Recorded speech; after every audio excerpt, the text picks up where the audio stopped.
उद्योग बँक, माजी सेवक सांस्कृतिक मंडळ, रोटरी क्लब सोलापूर MIDCच्या सहकार्याने यंदा डॉक्टर निर्मल कुमार फडकुले सभागृहात 8 ते 16 सप्टेंबरपर्यंत सायंकाळी 6:30 वाजता व्याख्यानमालेचे आयोजन करण्यात आल्याची माहिती मंडळाचे अध्यक्ष कालिदास माणेकरी यांनी पत्रकार परिषदेत दिली।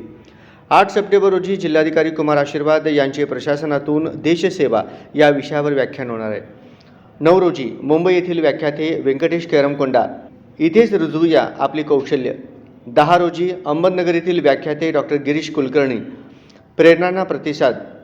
11 रोजी हैदराबाद येथील व्याख्याते जगन गुरुजी कुटुंबमु आध्यात्मिका जीवनम मर्यू नैतिक विलवलू। 12 रोजी मुंबई येथील प्रकाश सप्रे यांचा सप्रेम नमस्कार हा एकपात्रे विनोदी कार्यक्रम। 13 रोजी पुण्यातील व्याख्यात्या संजोत देशपांडे महिलांचे मानसिक आरोग्य। 14 रोजी पुण्यातील व्याख्याते भूषण केळकर धोके आणि संधी।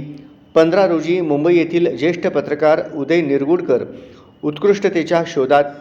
16 रोजी नांदेड येथील व्याख्याते डॉक्टर नंदू मुलमुले वडीलधारी पिढी म्हणजे जुने फर्निचर नव्हे या विषयावर व्याख्यान होणार आहे। या पत्रकार परिषदेस यल्लादास लचमापुरे, गणेश इरावत्ती, नरसिंग कनकी, स्वामीनाथ कलशेट्टी, अंबादास गड्डम, व्यंकटेश बिटला आदी उपस्थित होते।